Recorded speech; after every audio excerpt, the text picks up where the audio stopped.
Indignaos, un manifiesto ético de 30 páginas escrito por un anciano, se ha convertido en un fenómeno editorial en Francia, con 1.700.000 ejemplares vendidos. Ha sido traducido a 23 idiomas y en España, prologado por José Luis San Pedro, ha superado los 170.000 ejemplares en menos de un mes.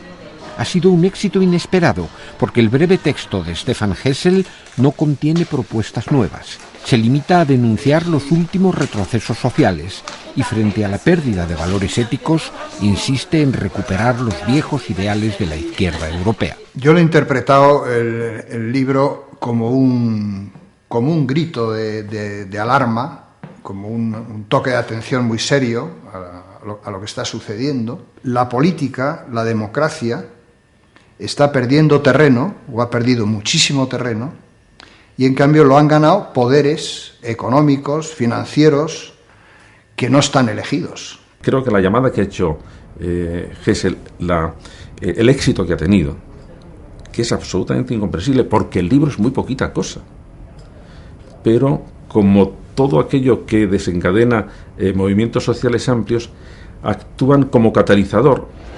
El caso es que la enorme difusión alcanzada por el alegato de Hessel parece evidenciar la inquietud general y la búsqueda de respuestas políticas ante una crisis que amenaza a los logros sociales alcanzados en Europa durante la segunda mitad del siglo XX.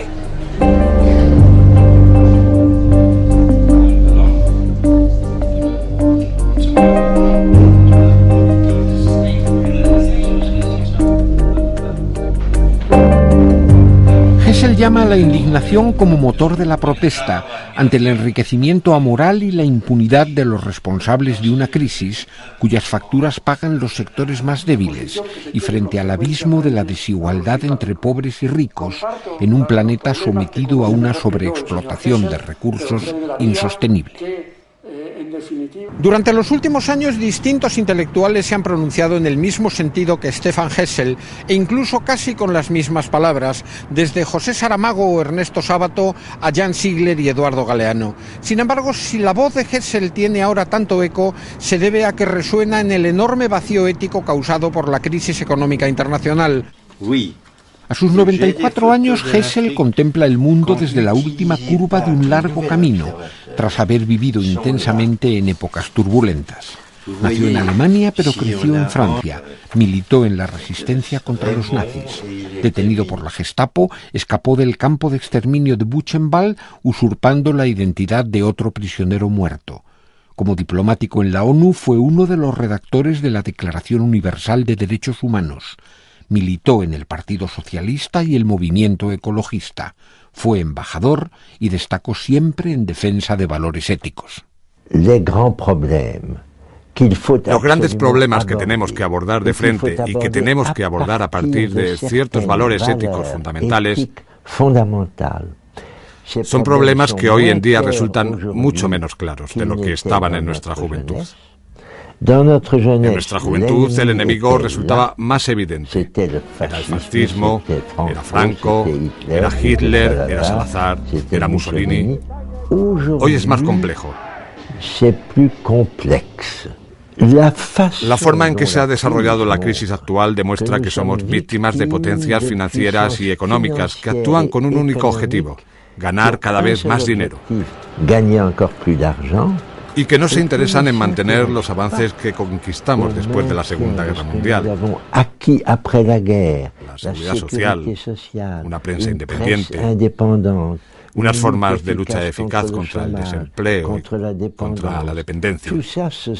Todo eso fueron logros que surgieron de la Segunda Guerra Mundial y de la liberación, y que hoy ya no son tan fuertes. Hessel no necesita recurrir a los datos estadísticos. Sabe que sus lectores están informados por la prensa de las enormes ganancias de las corporaciones económicas mientras se reducen las garantías sociales en Europa y crecen las cifras de la pobreza.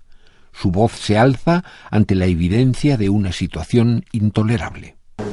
Un antecedente del manifiesto de Hessel fue el libro Resistencia. escrito por Ernesto Sábato a modo de testamento ético. Con 95 años, agotado y enfermo, el escritor argentino releyó para Informe Semanal algunas de sus páginas. Creo que hay que resistir. Este ha sido mi lema.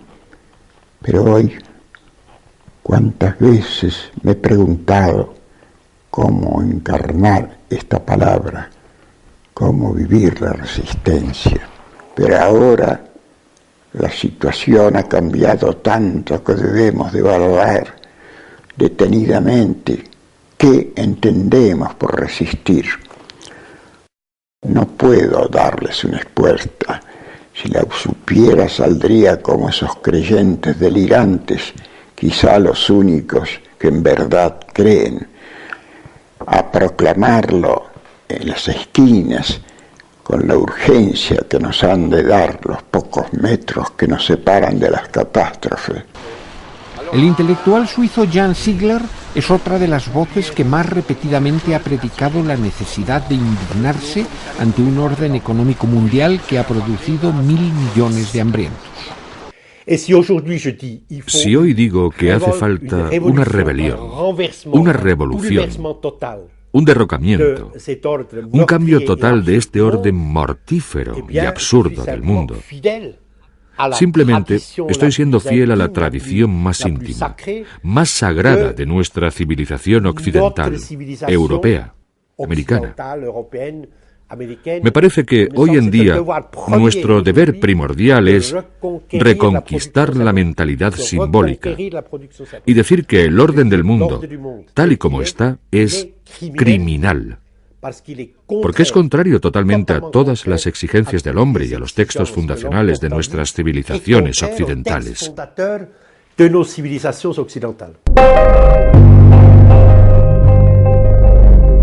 Motivos de indignación aparecen cada día en los telediarios, con noticias que retratan el vergonzoso contraste entre las situaciones de miseria extrema y los negocios millonarios de la especulación financiera. Resulta imposible contener la indignación ante unas imágenes dolorosas que evidencian una injusticia radical. La indignación es un sentimiento, pertenece a la familia de la ira o de la cólera, pero con una característica que le hace esencialmente un sentimiento moral. Su desencadenante es precisamente algún atentado contra la dignidad, como la misma sabia palabra lo dice, y por lo tanto está relacionada con la justicia. Hay otras iras, incluso iras políticas, que no están relacionadas nada más que con el afán de venganza o con el afán de poder. Eso no es indignación. La indignación tiene este núcleo positivo, justo, de defensa de la justicia. La critique principal qu'on nous a fait. La principal crítica que se nos formula consiste en decir que es muy bonito eso de indignarse, pero después, ¿qué más se hace? Si se lee bien el texto, se observa que también dice qué es lo que hay que hacer después. Naturalmente que no basta con indignarse, pero para salir de una cierta pasividad, de la indiferencia e incluso de un cinismo que es muy peligroso, hay que empezar por preguntarse qué nos indigna. Se puede pensar que hay muchas formas de movilización posibles que van en la buena dirección. Eso es lo que me vuelve optimista. La gran cuestión es quién va a dirigir la globalización, quién la está dirigiendo. Yo entiendo que no la está dirigiendo los poderes políticos, los poderes elegidos, sino que la han estado dirigiendo fundamentalmente los poderes económicos y financieros que nos han llevado a esta crisis total. Por eso digo que, y al final, quien está pagando las consecuencias de esa crisis son las víctimas. ¿En cómo? Pues bajando los salarios, bajando las pensiones, con desempleo, con pérdida de la vivienda. La sociedad se globaliza. La sociedad se globaliza. Ya no vivimos de forma independiente en uno u otro país. Y eso puede ser una ventaja. Está bien que no se mantenga esa soberanía nacional. Pero lo que ha suplantado la soberanía de todos es la economía y no la ética. Vivimos en un mundo global, en el cual los valores del éxito, de la conquista, la competencia, de ganar más dinero, etc., son los valores dominantes globalmente. Desde que la caída del muro de Berlín descartó completamente un pensamiento social ambicioso, como era el pensamiento de los países del Este, pernicioso en muchos aspectos, pero ambicioso en el plan social, es la economía la que triunfa ahora. Y se le dice a los gobiernos que su papel al frente del Estado consiste en hacer que los productos de su país se vendan ventajosamente en el mundo entero. Hasta ahora el malestar latente por los efectos devastadores de la crisis financiera no ha cristalizado en movimientos de rebeldía ciudadana, y las organizaciones sociales parecen desconcertadas pese a que la venta masiva del libro de Hessel denote la necesidad de nuevos mensajes de indignación y esperanza. Somos muy pasivos, aguantamos demasiado y además nos ha entrado una especie de desesperanza.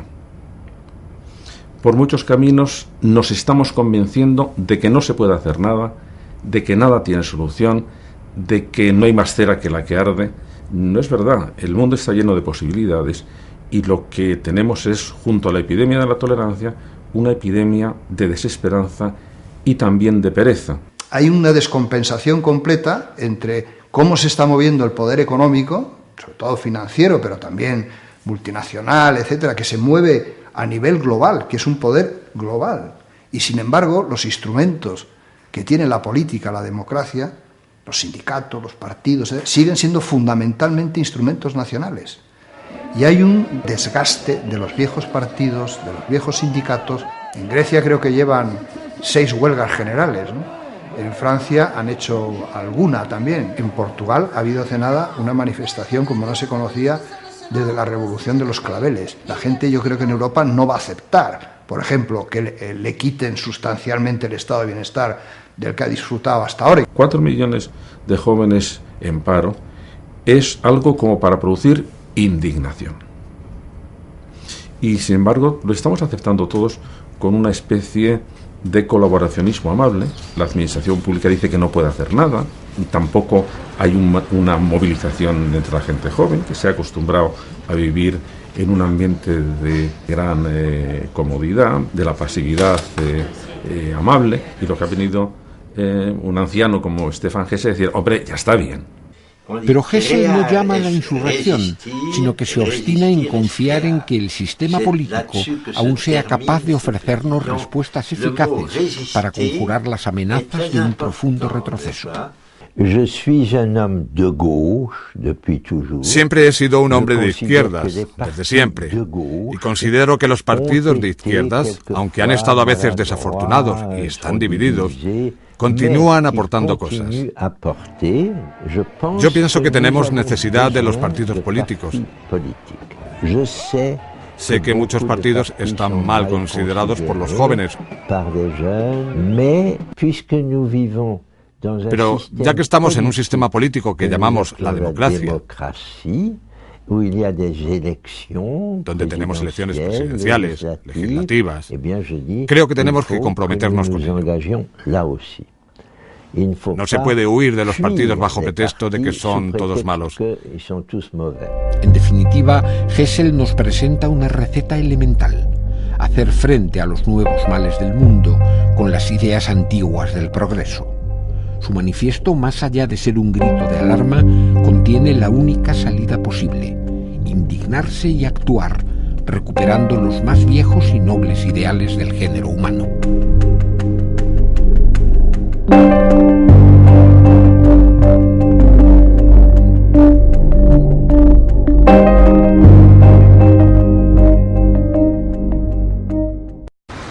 Indignaos, un manifiesto ético de 30 páginas escrito por un anciano, se ha convertido en un fenómeno editorial en Francia, con 1.700.000 ejemplares vendidos.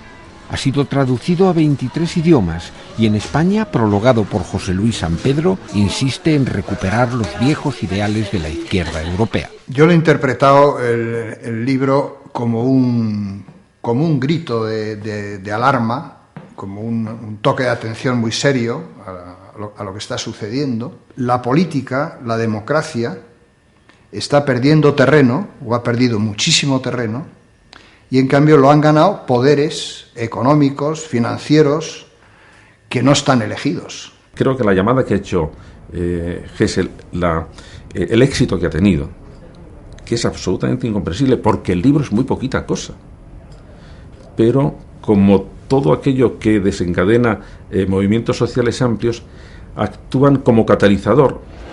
El caso es que la enorme difusión alcanzada por el alegato de Hessel parece ha superado los 170.000 ejemplares en menos de un mes. Ha sido un éxito inesperado, porque el breve texto de Stefan Hessel no contiene propuestas nuevas. Se limita a denunciar los últimos retrocesos sociales y, frente a la pérdida de valores éticos,